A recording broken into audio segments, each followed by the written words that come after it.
नमस्कार प्यारे साथियों। आज और एक मैं साक्षात्कार के प्रश्न को लेकर और आपके साथ रूबरू हो रहा हूँ। प्रश्न ये है कि वेद और उपनिषद की जो कथा वस्तु है, जो थीम है, उसमें क्या अंतर है? आखिर क्यों वेदों के बाद उपनिषद आए? ये प्रश्न आपके साथ में रख रहा हूँ। देखिए प्यारे साथियों, मैं बताऊँ आपको कि जो वैदिक काल था, उसमें भी हम मुख्य रूप से बात करें उत्तर वैदिक काल की, ऋग्वैदिक काल भी ऐसा ही था कि ये कर्मकांडी थे, है ना? लेकिन ऋग्वैदिक काल में थोड़ा सा कर्मकांड कम था, उतना अधिक नहीं था। जैसे यज्ञ वगैरह तो वो करते थे, लेकिन बहुत अधिक उसमें कर्मकांड नहीं थे कि ऐसे ब्राह्मण का होना, मंत्रोच्चार किया जाना, हवन सामग्री का होना, बलि देना, है ना? ये सारी चीज़ें नहीं थी। लेकिन उत्तर वैदिक काल में आते आते और ये जो यज्ञ थे वो बहुत अधिक कर्मकांडी हो गए थे। उसमें है जो एक एक साल तक यज्ञ चलते थे। जैसे राजसूय यज्ञ की बात करें तो एक साल तक पूरा चलता था। इसमें है जो राजा को मतलब जो राजा है, ऐसा माना जाता था कि राजा के शरीर में वरुण देवता का प्रवेश होता है। वरुण देवता की सबसे पहले इसमें पूजा की जाती थी, है ना? 17 स्रोतों से जल लाकर उसकी पूजा करते थे, उसको चढ़ाते थे। सबसे पहले सरस्वती का जल चढ़ाते थे। उसी प्रकार अश्वमेध यज्ञ की हम बात करें तो अश्वमेध यज्ञ में भी जो है अ, साल भर तक वो भी चलता था। और एक अश्वमेध का जो घोड़ा, एक घोड़ा होता था, वो छोड़ा जाता था, और वो घोड़ा जिस क्षेत्र में घूम के आएगा वो क्षेत्र उस राजा का हो जाता था। इस प्रकार के कर्मकांड आ गए थे। अश्वमेध यज्ञ में तो बहुत सारे पशुओं की बलि दी जाती थी, घोड़े की बलि दी जाती थी। ऐसे ही शतपथ ब्राह्मण में हमें एक और यज्ञ का उल्लेख मिलता है, जैसे जिसे हम पुरुषमेध यज्ञ के नाम से जानते हैं। पुरुषमेध यज्ञ में एक पुरुष की बलि दी जाती थी। ये तो चलता खैर 5 दिन था, लेकिन एक पुरुष की बलि दी जाना दिया जाना, आप समझ सकते हैं कि कितना घिनौना ये अपराध रहा होगा और क्या उन लोगों की सोच रही होगी। तो इन सारे कर्म कांडों को चलते, इन सारे कर्म कांडों से आहत होकर, परेशान होकर, और जो ऋषि थे, उन्होंने है जो उपनिषदों की रचना प्रारंभ की। तो क्या अंतर था इनके बारे में, इनकी विषय वस्तु में? देखिए, मैं सबसे पहले मैं बताऊं आपको कि जहाँ जो वेद हैं वो कर्म आधारित हैं, जबकि उपनिषद जो हैं वो ज्ञान पर आधारित हैं, है ना? एक पहला अंतर ये कि दोनों का आधार क्या है। वेदों का तो है कर्म, उपनिषद का है ज्ञान। उसके बाद मैं बात करूं तो वेद के जो ऋषि थे वो बहुदेववादी थे। बहुत सारे देवताओं की पूजा करते थे, है ना? जैसे प्रकृति का उन्होंने है जो दैवीयकरण किया, है ना? जैसे पृथ्वी के देवता, अग्नि के देवता, मतलब है ना, आकाश के देवता, अंतरिक्ष के देवता। देवताओं को उनके निवास स्थान के आधार पर और 3 श्रेणियों में बांट दिया अलग अलग। जो जहाँ रहता उसको वहीं वहीं का देवता मान लिया, है ना? तो प्रकृति का जो है दैवीयकरण करके और बहुत सारे देवों की कल्पना की वैदिक काल में, है ना? तो हम कह सकते हैं कि वैदिक काल के जो ऋषि थे वो बहुदेववादी थे। लेकिन उपनिषदों के जो ऋषि थे वो अ, आत्मा को केंद्रित किए हुए थे, है ना? आत्मा पे ही बात करते थे बस।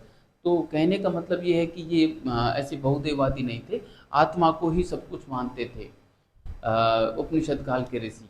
इसके अलावा मैं बात करूं, जो वैदिक काल के जो ऋषि थे, वेदों के जो ऋषि थे, वो बहिर्मुखी थे। यानी कि वो जो अंतिम सत्ता है, वो हम परमात्मा कहते हैं, ईश्वर कहते हैं, उसको वेदों के ऋषि अपने मानव शरीर से बाहर कहीं ढूंढते थे, प्रकृति में देखते थे, प्रकृति से परे मानते थे। लेकिन उपनिषदों के ऋषियों ने उसे अंतर्मुखी देखा, यानी कि अपने अंदर, मानव के अंदर ही, और उस परम तत्व को ढूंढने का प्रयास किया और आत्मा परमात्मा की बात की। मतलब यही कहा कि जो अंतिम सत्य है वो इस मानव शरीर के अंदर ही मिल सकता है। तो मानव शरीर को ही लेबोरेटरी माना उपनिषदों में, जबकि वेद जो थे वो बहिर्मुखी थे, है ना? वेदों के ऋषि बहिर्मुखी थे। तो ये एक प्रमुख प्रमुख अंतर था। इसके अलावा मैं आपको बताऊं, वेदों के जो ऋषि थे वो इस संसार की जो चीज़ें हैं उनको उनके प्रति ज़्यादा आसक्ति रखते थे, है ना? जबकि उपनिषदों के ऋषि जो थे वो संसार की चीज़ों के प्रति उदासीन थे, जबकि उपनिषदों में संसार को जो है मिथ्या नहीं माना है, संसार को सत्य माना है उपनिषदों में और वेदों में। दोनों में ये समानता भी है कि दोनों ही संसार को सत्य मानते हैं। देखो वेद तो सत्य मानते ही हैं, क्योंकि वेदों में तो और इस सांसारिक वस्तुओं के प्रति लगाव दिखाया गया है, ऋषियों का भी, दार्शनिक मुनियों का भी, है ना। जैसे ऋग्वेद में हम देखते हैं कि वो यज्ञ भी करते थे तो ये कहते थे कि मुझे 1000 गायें हों, मेरे 100 पुत्र हों, है ना। इस प्रकार की वो लोग कल्पना करते थे।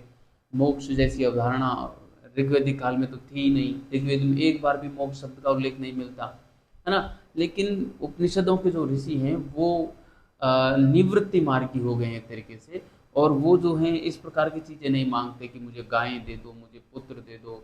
और वो तो यज्ञ को ही कहते हैं कि यज्ञ तो टूटी हुई नौका के समान है, जो कभी भी आपको भवसागर से पार नहीं कर सकती। इस प्रकार की बात जो है उपनिषदों में की गई है।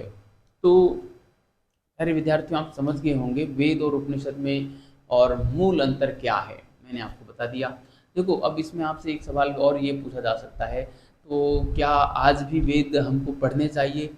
तो बिल्कुल आज भी हमें वेद पढ़ने चाहिए, वेद आज भी प्रासंगिक हैं, लेकिन उसमें ऐसे उलझना नहीं है हमें, ना। पढ़ो और वर्तमान जीवन में हम क्या सीख सकते हैं वो सारी चीज़ें सीखो। देखो वेदों से, वेद एक तो क्यों पढ़ने चाहिए, सीधी सी बात है कि वेद ज्ञान के भंडार हैं, इसलिए हमको पढ़ना चाहिए।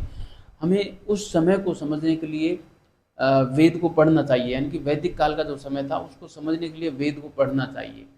इसके अलावा वेद जो हैं आदिम जो मानव था उसके बारे में जानकारी देता है, इसलिए भी हमको वेद पढ़ने चाहिए। अब हम बात करें उपनिषद की, तो क्या हमें उपनिषद पढ़ने चाहिए, उपनिषद की क्या महत्ता है? तो मैं बताऊं साथियों, उपनिषद भी हमें पढ़ने चाहिए, आज भी उपनिषदों की प्रासंगिकता है। महादेव गोविंद रानाडे ने एक गजब की बात लिखी है कि उपनिषद ही एक ऐसे एक ऐसी दृष्टि हमको दे सकते हैं। रानाडे कहते हैं कि उपनिषद ही मनुष्य को एक ऐसी दृष्टि दे सकते हैं जो मनुष्य की दार्शनिक, वैज्ञानिक और धार्मिक मांगों की पूर्ति एक साथ कर सके। देखो कितनी बड़ी बात की है, दार्शनिक, वैज्ञानिक और धार्मिक मांगों की एक साथ पूर्ति मानव को यदि करनी है तो वो उपनिषद ही कर सकते हैं। अब देखो दार्शनिक, अब ऐसा सवाल यदि आपने, ऐसा जवाब यदि आपने साक्षात्कार के टाइम पे दिया है तो वो लोग आपसे क्रॉस क्वेश्चन के रूप में इस प्रकार से पूछ सकते हैं कि दार्शनिक मांगे क्या हैं मानव की, वैज्ञानिक मांगे क्या हैं, धार्मिक मांगे क्या हैं। तो इस प्रकार का सवाल पूछ सकते हैं। तो दार्शनिक मांग तो ये है कि जैसे आत्मा क्या है, परमात्मा क्या है, ऐसे प्रश्न के जवाब चाहता है ये मनुष्य की मांग है। हर कोई मनुष्य आत्मा को ढूंढना चाहता है। आत्मा है, होती भी है या नहीं होती, होती है तो कैसी होती है, क्या इसका आकार होता है या नहीं होता, पुनर्जन्म होता है कि नहीं होता, आवागमन क्या है, मोक्ष क्या है, मुक्ति क्या है, ये जो सारे प्रश्न हैं इनका उत्तर क्या हो, ये दार्शनिक मांग है मनुष्य की। और रानाडे साहब कहते हैं कि इन सारे सवालों का जवाब हमको उपनिषद दे सकते हैं। वैज्ञानिक मांग क्या हो सकती है? वैज्ञानिक मांग ये हो सकती है कि ये जो सारे प्रश्न हैं, आत्मा, परमात्मा, ये अवधारणात्मक जवाब ना हो इसका। अवधारणात्मक मतलब जिनके पीछे कोई तर्क ना हो, ऐसा जवाब हमें नहीं चाहिए।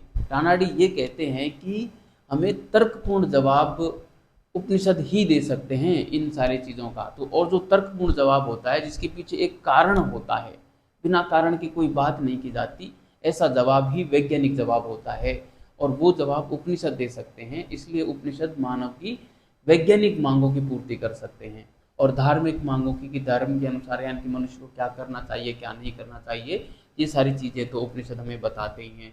क्योंकि उसमें स्पष्ट लिखा है, जैसे यज्ञों के बारे में कि यज्ञ टूटी हुई नौका के समान है, कभी भी भवसागर से पार आपको नहीं करा सकती। भवसागर से यदि आपको पार करना है तो उपनिषदों में गुरु की महत्ता पर जोर दिया गया है कि आप गुरु बनाइए और गुरु के कहे अनुसार आप अपना जीवन व्यतीत कीजिए, तो आप जरूर भवसागर से पार हो जाएंगे।